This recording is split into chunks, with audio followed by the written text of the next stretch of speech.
Hi friends, ಎಲ್ಲರಿಗೂ ನನ್ನ ಚಾನಲ್ಗೆ ಸ್ವಾಗತ. ಎಲ್ಲರೂ ಹೇಗಿದ್ದೀರಾ? ಎಲ್ಲರೂ ಚೆನ್ನಾಗಿದ್ದೀರಾ ಅಂತ ಭಾವಿಸ್ತೀನಿ. ಹಾಗೆ ಇವತ್ತಿನ ವಿಡಿಯೋದಲ್ಲಿ ನಾನು ಬೆಳ್ಳುಳ್ಳಿ ಖಾರನ ಯಾವ ರೀತಿ ಮಾಡೋದು ಅಂತ ನಾನು ನಿಮಗೆ ತೋರಿಸ್ಕೊಡ್ತಾ ಇದ್ದೀನಿ. ಹಾಗೆ ಸಾಂಬಾರನ್ನ ಮಾಡೋಕ್ಕೆ ಟೈಮ್ ಇಲ್ಲ ಅನ್ನೋರಿಗೆ ಇದು ಸಿಂಪಲ್ ಆದಂಥ ಬೆಸ್ಟ್ ಟೇಸ್ಟಿ ಒಂದು ರೆಸಿಪಿ ಅಂತಲೇ ಹೇಳ್ಬೋದು. ಇದನ್ನು ನೀವು ಒಮ್ಮೆ ರೆಡಿ ಮಾಡಿ ಇಟ್ಕೊಂಡ್ರೆ ಸಾಂಬಾರು ಮಾಡೋಕ್ಕೆ ಟೈಮ್ ಇಲ್ಲ ಅಂದಾಗೆಲ್ಲ ಯೂಸ್ ಮಾಡ್ಕೋಬೋದು. ಹಾಗೆ ಅನ್ನಕ್ಕಾಗಲಿ ದೋಸೆ, ಇಡ್ಲಿ ಎಲ್ಲದಕ್ಕೂ ಸೆಟ್ ಆಗುವಂಥ ಒಂದು ಬೆಸ್ಟ್ ರೆಸಿಪಿ ಅಂತಲೇ ಹೇಳ್ಬೋದು. ವಿಡಿಯೋ ಸ್ಟಾರ್ಟ್ ಮಾಡೋಕ್ಕೂ ಮೊದಲು ಯಾರೆಲ್ಲ ನನ್ನ ಚಾನಲ್ನ ಸಬ್ಸ್ಕ್ರೈಬ್ ಮಾಡದೆ ವೀಡಿಯೋಸ್ ನೋಡ್ತಿದ್ದೀರಾ, ಪ್ಲೀಸ್ ಸಬ್ಸ್ಕ್ರೈಬ್ ಮಾಡಿಕೊಂಡು ಪಕ್ಕದಲ್ಲಿರೋ ಬೆಲ್ ಐಕನ್ನ ಕ್ಲಿಕ್ ಮಾಡೋದನ್ನ ಮರಿಬೇಡಿ. ಬನ್ನಿ, ಬೆಳ್ಳುಳ್ಳಿ ಖಾರ ಮಾಡೋಕ್ಕೆ ಏನೇನು ಇಂಗ್ರೀಡಿಯೆಂಟ್ಸ್ ಬೇಕು ಅಂತ ನಾನು ಇವಾಗ ನಿಮಗೆ ತೋರಿಸ್ತೀನಿ. ಬೆಳ್ಳುಳ್ಳಿನ ಒಂದು 3 ಗಡ್ಡೆ ಆಗೋಷ್ಟು ನಾನು ಸುಲಿದಿಟ್ಕೊಂಡಿದ್ದೀನಿ. ನೀವು ಬೆಳ್ಳುಳ್ಳಿ ತೊಗೊಳ್ಳುವಾಗ ಅದು ತುಂಬ ಚೆನ್ನಾಗಿ ಒಣಗಿರೋ ಅಂಥ ಬೆಳ್ಳುಳ್ಳಿ ತೊಗೋಬೇಕು. ಇಲ್ಲ ಅಂದರೆ ಸ್ವಲ್ಪ ಉರಿ ಖಾರ ಥರ ಅನಿಸುತ್ತೆ. ಹಾಗೆ ಇದಕ್ಕೆ ಜೀರಿಗೆನ ಸೇರಿಸ್ಕೋಬೇಕು. ಜೀರಿಗೆ ಕೂಡ ಅಷ್ಟೇ ಟೇಸ್ಟಿಗೆ ಅದಕ್ಕೆ ತಕ್ಕಂತೆ, ಅಂದರೆ ನಾನು 3 ಗಡ್ಡೆ ಬೆಳ್ಳುಳ್ಳಿಗೆ 2 ಸ್ಪೂನ್ ಆಗುವಷ್ಟು ಜೀರಿಗೆನ ತೊಗೊಂಡಿದ್ದೀನಿ.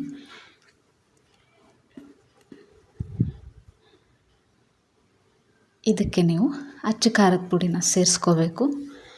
ಖಾರನೂ ಕೂಡ ಅಷ್ಟೇ ಸ್ವಲ್ಪ ಜಾಸ್ತಿನೇ ಖಾರನ ಯೂಸ್ ಮಾಡಿ, ಆವಾಗಲೇ ಇದಕ್ಕೆ ಒಂಥರ ಚೆನ್ನಾಗಿ ಟೇಸ್ಟ್ ಬರುತ್ತೆ. ಖಾರ ಪುಡಿನೂ ಅಷ್ಟೇ, ನಾನು ಬ್ಯಾಡಗಿ ಮೆಣಸಿನ ಖಾರ ಪುಡಿ ಇದು 2 ಸ್ಪೂನ್ ಆಗುವಷ್ಟು ತೊಗೊಂಡಿದ್ದೀನಿ ನಾನು. ಇದಕ್ಕೆ ರುಚಿಗೆ ತಕ್ಕಷ್ಟು ಉಪ್ಪನ್ನು ಸೇರಿಸ್ಕೊಳ್ಳಿ.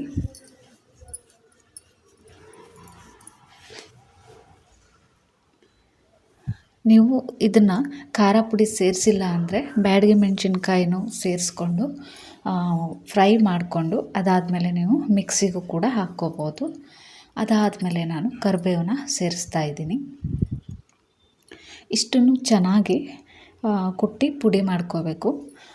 ನೀವು ಕುಟಾಣಿ ಇಲ್ಲ ಅಂತ ಅಂದರೆ ಮಿಕ್ಸಿಯಲ್ಲೂ ಕೂಡ ಗ್ರೈಂಡ್ ಮಾಡ್ಕೋಬೋದು. ಮಿಕ್ಸಿಯಲ್ಲಿ ಹಾಕಿದ್ರೆ ತೀರ ನುಣ್ಣಗಾಗಿಬಿಡುತ್ತೆ.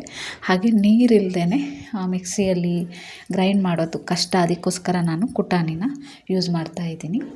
ನೀವು ನೀರನ್ನು ಸ್ವಲ್ಪನೂ ಸೇರಿಸದೇ ಇದ್ದರೆ ಇದನ್ನು ನೀವು ತಿಂಗಳುಗಟ್ಟಲೆ ಇಟ್ಕೊಂಡು ತಿನ್ಬೋದು. ಸ್ವಲ್ಪ ಜಾಸ್ತಿ ಮಾಡಿಟ್ಕೊಂಡು ಫ್ರಿಜ್ಜಲ್ಲೂ ಕೂಡ ಇಟ್ಕೊಂಡು ಯೂಸ್ ಮಾಡ್ಬೋದು.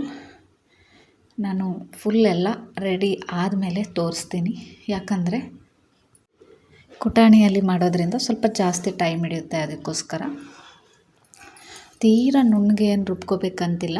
ಬೆಳ್ಳುಳ್ಳಿ ಒಂದು ಸ್ವಲ್ಪ ತರ್ತರಿ ಹಾಕಿದ್ರೂ ಚೆನ್ನಾಗಿರುತ್ತೆ. ಇವಾಗ ಫುಲ್ ಪೇಸ್ಟ್ ರೆಡಿ ಆಗಿದೆ. ಇದಾದಮೇಲೆ ಇದಕ್ಕೆ ಒಂದು ಒಗ್ಗರಣೆ ಕೊಟ್ಟರೆ ಮುಗೀತು ಅಷ್ಟೇ. ಇದರಲ್ಲಿ ಜಾಸ್ತಿ ಟೈಮ್ ಹಿಡಿಯೋದು ಅಂದರೆ ಕುಟಾಣಿಯಲ್ಲಿ ಕುಟ್ಟೋದ್ರಿಂದ ಮಾತ್ರ. ಇಲ್ಲ ಅಂದರೆ ನೀವು ಮಿಕ್ಸಿಲಿ ಹಾಕೋದಾದರೆ 5 ನಿಮಿಷಕ್ಕೆಲ್ಲ ರೆಡಿ ಆಗಿಬಿಡುತ್ತೆ. ನೋಡಿ, ನಾನು ಇಷ್ಟು ಬೆಳ್ಳುಳ್ಳಿ ತೀರ ಜಜ್ಜಿಲ್ಲ. ಬೆಳ್ಳುಳ್ಳಿ ಬಾಯಿಗೆ ಸಿಗೋವಷ್ಟು ಇರಬೇಕು. ತೀರ ನುಣ್ಣಗೆ ಕೂಡ ಮಾಡ್ಕೋಬಾರ್ದು, ಆವಾಗಲೇ ಚೆನ್ನಾಗಿರುತ್ತೆ.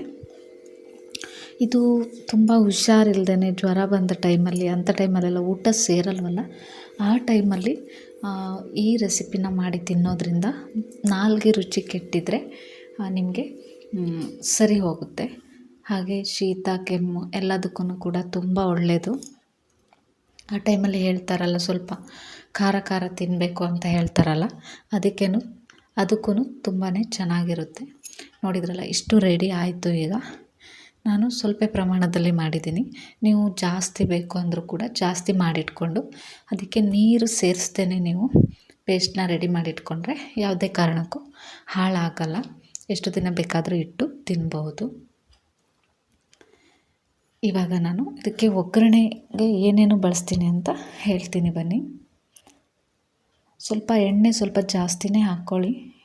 ಎಣ್ಣೆ ಕಾದ್ಮೇಲೆ ಅದಕ್ಕೆ ಸಾಸಿವೆ ಹಾಕಿದ್ದೀನಿ. ಅದಕ್ಕೆ ಜೀರಿಗೆ ಅಂತೂ ಎಲ್ಲ ಅಡುಗೆಗೂ ಕೂಡ ತುಂಬಾ ಟೇಸ್ಟ್ ಕೊಡುವಂಥದ್ದು. ಒಗ್ಗರಣೆ ಅಂದಮೇಲೆ ಸಾಸಿವೆ ಜೀರಿಗೆ ಇರಲೇಬೇಕಲ್ವ. ಅದಕ್ಕೆ ನಾನು ಕರಿಬೇವು ಕೂಡ ಸೇರಿಸ್ತಾ ಇದ್ದೀನಿ. ಬೆಳ್ಳುಳ್ಳಿ ಜಜ್ಜಿದ್ದು 4ರಿಂದ 5 ಹಾಕಿದರೆ ಸಾಕು. ಆ ಘಮ ಬರಲಿಕ್ಕೆ ಅಷ್ಟೇ. ಅದಾದಮೇಲೆ ಬ್ಯಾಡಗಿ ಮೆಣಸಿನ್ಕಾಯಿನ 2 ಕಟ್ ಮಾಡಿ ಹಾಕಿದ್ದೀನಿ. ಇಷ್ಟು ಒಗ್ಗರಣೆ ರೆಡಿ ಮಾಡಿಕೊಂಡು ಇದರಲ್ಲಿ ನಾವು ರೆಡಿ ಮಾಡಿ ಇಟ್ಕೊಂಡಿರೋವಂಥ ಪೇಸ್ಟನ್ನ ಹಾಕಿದರೆ ಆಯಿತು ಅಷ್ಟೇ. ಸ್ವಲ್ಪ ಹೊತ್ತು ಬೆಚ್ಚಗೆ ಮಾಡಿದರೆ ಸಾಕು, ತುಂಬ ಜಾಸ್ತಿ ಹೊತ್ತು ಬಿಸಿ ಮಾಡಬೇಕು ಅನ್ನೋದೇನಿಲ್ಲ. ಆಲ್ರೆಡಿ ಒಗ್ಗರಣೆ ಎಣ್ಣೆ ಜಾಸ್ತಿ ಕಾವಿದೆ ಅಲ್ವಾ, ಅದಾದಮೇಲೆ ಒಂದು 4ರಿಂದ 5 ನಿಮಿಷ ಬಿಸಿ ಮಾಡಿದರೆ ಸಾಕು. ನಾವು ರೆಡಿ ಮಾಡಿಟ್ಟಿರೋವಂಥ ಪೇಸ್ಟಿಂದ ಎಣ್ಣೆ ಬಿಟ್ಕೊಳ್ಳೋ ತನಕ ಒಂದು ಸ್ವಲ್ಪ ಬೆಚ್ಚಗೆ ಮಾಡ್ಕೊಳ್ಳಿ. ಇಷ್ಟೇ ಸಿಂಪಲ್ ಆದಂಥ ಒಂದು 10 ನಿಮಿಷಕ್ಕೆ ರೆಡಿ ಆಗುವಂಥ ಒಂದು ಬೆಸ್ಟ್ ರೆಸಿಪಿ ಅಂದರೆ ಇದೇ ಅನಿಸುತ್ತೆ. ಇದು ಅನ್ನಕ್ಕೂ ಕೂಡ ಚೆನ್ನಾಗಿರುತ್ತೆ, ಚಪಾತಿಗೂ ಆಗುತ್ತೆ, ದೋಸೆ ಇಡ್ಲಿ ಎಲ್ಲದಕ್ಕೂ ಟೇಸ್ಟಾಗಿರುತ್ತೆ. ಇನ್ನು ಗಂಜಿ ಜೊತೆ ಇದನ್ನು ತಿನ್ನೋಕ್ಕೆ ತುಂಬಾ ಚೆನ್ನಾಗಿರುತ್ತೆ. ಗಂಜಿ ಕೆಲವೊಂದು ಕಡೆ ಕುಡಿಯಲ್ಲ, ಯಾರಾದರೂ ಗಂಜಿ ಮಾಡ್ಕೊಂಡು ಕುಡಿಯೋದಿದ್ರೆ ಅದಕ್ಕೂ ಕೂಡ ಕಾಂಬಿನೇಷನ್ ಚೆನ್ನಾಗೇ ಇರುತ್ತೆ. ನೋಡಿದ್ರಲ್ಲ ಫ್ರೆಂಡ್ಸ್, ಸಿಂಪಲ್ಲಾಗಿ ಒಂದು 10 ನಿಮಿಷಕ್ಕೆ ರೆಡಿ ಆಗುವಂಥ ಈ ರೆಸಿಪಿ ನಿಮಗೆ ಇಷ್ಟ ಆದರೆ ನೀವು ಕೂಡ ಮನೇಲಿ ಒಮ್ಮೆ ಟ್ರೈ ಮಾಡಿ ನೋಡಿ. ಎಂಥ ಶೀತ ಇದ್ದರೂ ಕೆಮ್ಮಿದ್ರೂ ಕೂಡ ಇದರಲ್ಲಿ ಕಡಿಮೆ ಆಗುವಂಥ ಒಂದು ರೆಸಿಪಿ ಅಂತಲೇ ಹೇಳ್ಬೋದು. ರೆಸಿಪಿ ರೆಡಿ ಆದಮೇಲೆ ಇನ್ಯಾಕೆ ತಡ ಅಲ್ವಾ, ಟೇಸ್ಟ್ ಮಾಡಿ ನೋಡೋಣ ಯಾವ ರೀತಿ ಆಯಿತು ಅಂತ. ಬಿಸಿ ಅನ್ನಕ್ಕೆ ಇದನ್ನು ಕಲಿಸ್ಕೊಂಡು ತಿಂತಾಯಿದ್ರೆ ತುಂಬಾ ಟೇಸ್ಟಾಗಿರುತ್ತೆ. ಹಾಗೆ ಇದನ್ನು ನೀವು ಲಂಚ್ ಬಾಕ್ಸಿಗಾಗಲಿ ಸೇಮ್ ಟು ಪುಳಿಯೋಗರೆ ಯಾವ ರೀತಿ ಮಾಡ್ತೀರಾ ಆ ರೀತಿಯೂ ಕೂಡ ರೈಸ್ಗೆ ಮಿಕ್ಸ್ ಮಾಡಿಕೊಂಡು ಒಂದು ಟಿಫನ್ ಥರನೂ ಯೂಸ್ ಮಾಡ್ಬೋದು. ಬೆಳಗಿನ ಟೈಮಲ್ಲಿ ಟೈಮ್ ಇಲ್ಲ ಅನ್ನೋ ಟೈಮಲ್ಲಿ ಇದನ್ನು ಅನ್ನಕ್ಕೆ ಕಲಿಸ್ಕೊಂಡು ಕೂಡ ಒಂದು ಟಿಫನ್ ರೆಡಿ ಮಾಡ್ಕೋಬೋದು. ಇವತ್ತಿನ ಈ ವಿಡಿಯೋ ನಿಮಗೆ ಹೆಲ್ಪ್ಫುಲ್ ಅನ್ನಿಸಿದ್ರೆ ಯಾರೆಲ್ಲ ಚಾನಲ್ನ ಸಬ್ಸ್ಕ್ರೈಬ್ ಮಾಡ್ಕೊಂಡಿಲ್ಲ ಪ್ಲೀಸ್ ಸಬ್ಸ್ಕ್ರೈಬ್ ಮಾಡ್ಕೊಳ್ಳಿ. ಹಾಗೆ ಬೆಲ್ ಐಕಾನ್ನ ಕ್ಲಿಕ್ ಮಾಡೋದನ್ನ ಮರಿಬೇಡಿ. ಮತ್ತೆ ಹೊಸ ವಿಡಿಯೋದೊಂದಿಗೆ ಮತ್ತೆ ಬರ್ತೀನಿ. ಅಲ್ಲಿ ತನಕ take care, bye. Thank you for watching.